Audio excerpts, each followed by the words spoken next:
No one said it would be easy for Team Canada's men's hockey. Well, actually, probably some of it thought that, considering the lineup. It was a nail biter. Overtime not required, but digging out of a hole was. Dan, Kyle, Pierre, and Pierre McGuire. Canada falls behind 2-0 to Finland. It looked like disaster had struck again. But they have superheroes. They have guys like Cale Makar, Devon Taves, Macklin Celebrini, Connor, looks pretty darn good, McDavid. And that guy named Nathan, are you hurt? McKinnon? No, they were pretty good. So no, Canada's got these superheroes, and you know what? Under the radar. And I was talking to Kyle before you joined us, Dan. Binnington, excuse me, not going to get a lot of credit for that. He played really well. He played really well. But Canada's got all these superheroes. They deserve to win. They were a better team the last 40 minutes of the game. And like I said, the superpowers came to play at the right time. Pierre, you mentioned the superheroes, and it does seem like in the first 20 or 30 minutes of the game, there was a lot of maybe we'll just sort of wait for McDavid to do it again, or Celebrini will come through, or one of these guys will come through. And then it seemed like, and they mentioned this during the broadcast, the team woke up and they realized, wait, we are all all-star caliber NHL hockey players. We are all superheroes. And once there was a four-line attack on the Finns, eventually it seemed as though they were going to succumb to the pressure. Yeah, you know what? A great point. And one of the smart things that happened, they put together a line of Marchand, Bennett, and Wilson. And I know people in Canada are going to be bad because Bennett took a bad penalty, and he did. But when they put that line together, to Kyle's point, Dan, they were able to play that four-line attacking-oriented game they wanted to play. It made a difference. But I love the way the coaches realized, look, we got something special here with Celebrini, McKinnon, and McDavid. Let's not just say, oh, yeah, we got these guys. Let's show everybody that we have these guys. They kept throwing them over the boards. I think all three of them played over 25 minutes. I could be wrong, but I'm pretty sure all three of them played over 25 minutes as forwards. That's a lot of ice time. How many NHL fan bases were watching that and seeing the first 30 minutes of Team Canada's play saying, hey, that's just like our team. That's just like our team. And then they turn it on and you're like, why can't you play the whole game like that? Well, you got to give credit where credit's due. And again, Dan, you got to understand, and I know you do, and Kyle understands, the Finns deserve some credit here. Mm-hmm. The Finns played a heck of a game. And I said to Kyle before we came on, it reminded me of the Canadian women yesterday against the U.S. Maybe they weren't the better team, but they were probably better prepared. And I thought the Finns were really prepared to play this game. They had a certain style in the neutral zone. They had a certain forecheck style. They were really good on penalty kill situations. At one point, they were going to get worn out. You knew they were, and they did. Miro Heiskanen played almost 30 minutes in that game, and it was constant pounding on him. Esa Lindell, constant pounding on him. So, again, I give the Finns a ton of credit, but the Canadians showed just how good they are. And it seems as though that was the game plan, Pierre, to focus first on shutting Team Canada down and their own offense second. And frankly, they get a power play goal 2 seconds into a power play off of not a great penalty by Bennett, and then off kind of a fluky turnover. And then I've never seen a team play more scared up 2-0. Well, usually the Finns are pretty good. They're not scared. That I know. I've been to their country a lot. I almost took a coaching job there in 1997 with IFK Helsinki. So I know their systems pretty well. I think the biggest thing is they probably looked over and said, wow, we're up 2-0. We don't want to take chances. We don't want to give up odd man rushes. We don't want their super line to go attacking. So I do think they bailed out on the offense a little bit, but I still thought they were pretty sound defensively. But one piece of credit you got to give, UC Saros, he was full value. He was really good. He was good. Yeah. On Canada's tying goal, I think it's a goal we'll remember as everyone watching, everyone in the building knew it was going to happen. It was that much pressure by Canada. Yeah, you're talking about the Shea Theodore shot with Marchand going into the goalie and then getting out, and UC Saros. Yeah, I think you're right. It's probably the best way to describe it. And that's the first moment we've seen of Shea Theodore in this Olympics that he looked like Shea Theodore. He's had a tough Olympics. That was a really good sequence for him, and it was a major sequence for Canada. And in the previous period, there was a sequence where he was just taking every shot. I think he took 6 from the point. Yeah. Well, they had to get him going. He's really labored this Olympics, but I give the guy full credit. In a pressure-packed moment, he stood and delivered. It's a lot like Nick Suzuki against Czechia the other day. Nick had been having a very, very difficult Olympics. and he goes and delivers there. Because of the fact that Sidney Crosby's injured, he gets to go play center rather than right wing, makes a huge difference. Shea Theodore was that guy today in this game that gets him to the gold medal game. Pierre, you mentioned Jordan Binnington earlier, and tonight or this afternoon, depending on where you're located, it seems as though he pulled off one of the most difficult feats in goaltending, staying very, very focused in a game in which you're receiving little to no action. It's one of the biggest points you can have, what Kyle just presented, because the fact is it's true. I remember having a discussion with the late Ken Dryden about playing for the Montreal Canadiens teams back in the 1970s, where they would give up between 16 and 22 shots a game, and how difficult it was as a goalie to stay focused because you knew there were always going to be one or two breakdowns. And then Ken would obviously respond. He said it wasn't easy. You just had to really stay focused on the play. I don't know what Binnington's secret is, but I'll tell you one thing, to Kyle's point, Dan, he was outstanding at that today. He really was good at it. Well, if Ken Dryden was busy all the time, we'd never get his iconic pose resting on his goal stick. A fair point. So it all worked out. How long do you think before word filters out Sidney Crosby and a speech he gave between the second and third? You know something like that happened.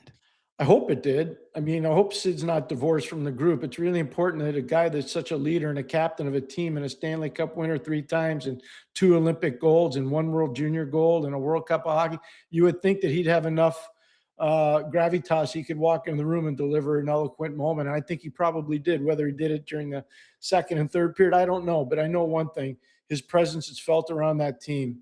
It's really important that he be around. I don't know if he'll be able to play in the gold medal game. That whole thing didn't look appropriate when he got crushed by Gudas. Just the way the right leg bent, Kyle, I think you would agree, Dan, that didn't look normal. And so I'd be really surprised if he were able to come back, but we'll see. I think you're underestimating Sidney Crosby's pull with Team Canada. If he told John Cooper, "Hey, I'm coaching today," he'd say, "Yeah, no problem." I think you might be right there, but in terms of plan, I got to think doctors, ownership in Pittsburgh, people that care about him. Pat Brisson, I think they're probably going to try to save him from himself. If he's going to do further damage by playing, he won't play. If he's going to do no further damage, then he'll play. Yeah. It's that simple. Pierre, in the end, it was, in fact, the line of superheroes, McKinnon, McDavid, and Macklin Celebrini that got it done tonight. It seemed to me like at one point during this game, Macklin Celebrini had as many shots at net as the Finns did as a team in total, not to mention all the pucks and the passes that just missed going on the tape of his stick. This kid is all over the ice, and his youthful enthusiasm is one of the reasons this team held on today, is it not? 100, absolutely. He's been really, he and Slavkovsky of Slovakia have been the 2 breakthrough young kids. I know everybody knows how good they are. They were both #1 overall picks for a reason. And we're seeing it here in this Olympics. The last Olympics, Slavkovsky was the MVP of the Olympics. He was 17 years old, not as good as he is now. And Macklin Celebrini a couple of years ago was playing at Boston University on a power play that had Lane Hudson and a kid named Luke Tuck. Well, Luke Tuck's playing in the American League, and Lane Hudson's one of the top young defensemen in the National Hockey League. They were playing college hockey together. So, I mean, I can go down the line of all the different things with Macklin, but here's one thing that's really apparent. He is a superstar player. He's a generational player, and he will run the course of Crosby in terms of Olympics because the NHL will keep going. They see the value of it, I believe. He'll just keep playing and playing and playing, and we will be in for such a treat long-term because of the fact that Macklin Celebrini's Canadian. Will we see a looser Canada team in the gold medal game? I say that because the team, they know the pressure on them. They know that if they don't make it to the medal round, they have to go back with their tails between their legs. So the pressure on them to make the gold medal game might be much larger than it is actually being in the gold medal game.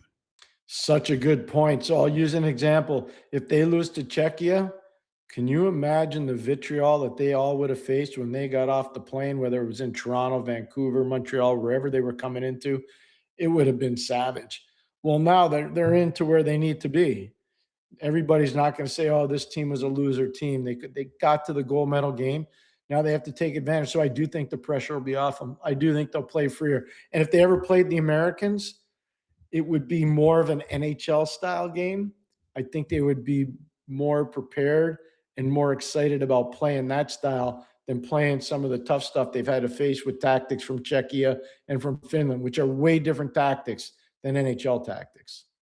And speaking of the Americans, Pierre, that game takes the ice in just over an hour now. Mhm.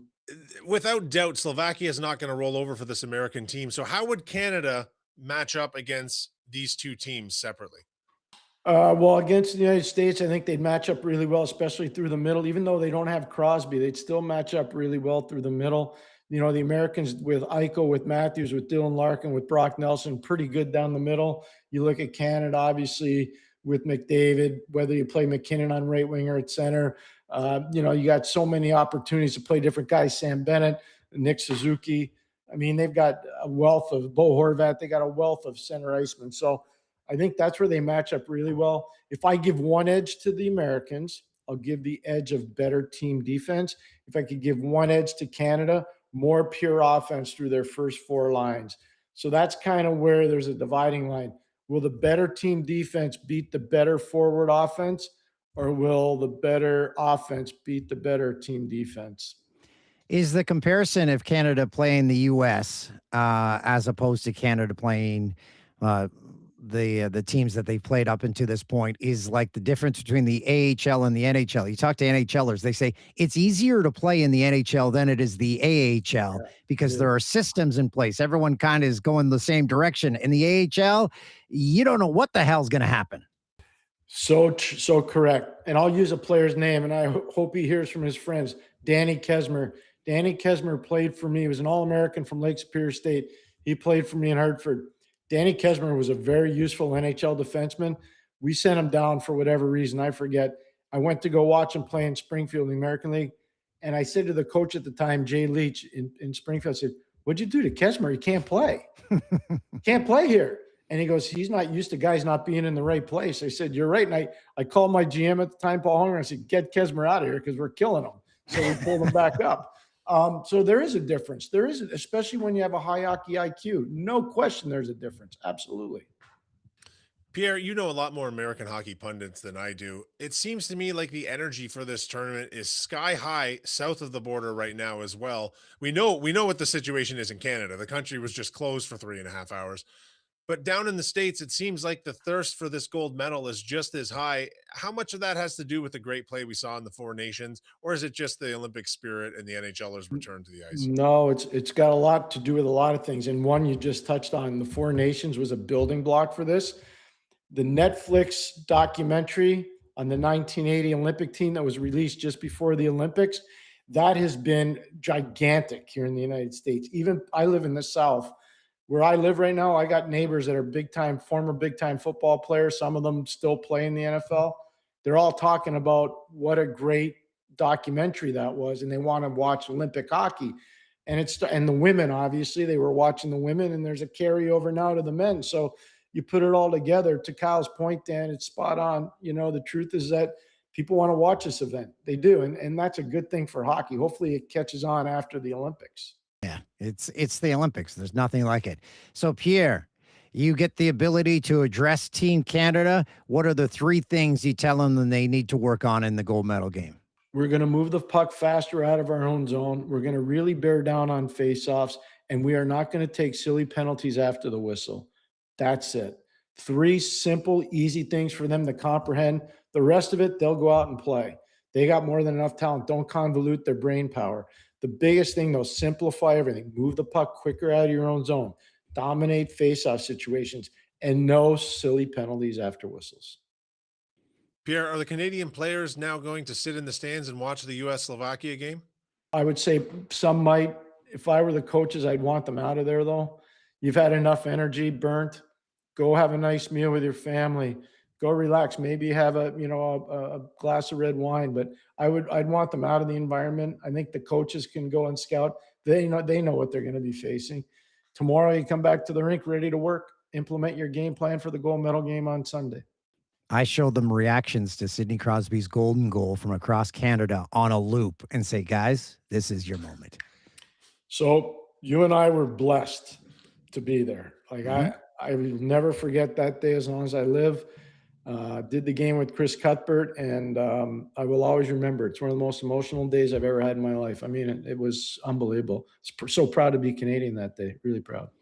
Well, hopefully this Sunday is the exact same thing. We will have a gold medal game preview here on this channel tomorrow and a recap of the gold medal game on Sunday. Gentlemen, it's going to be a great weekend. Merci beaucoup, mon ami. Thank you very much. That was so much fun. Bonjour. Bonjour.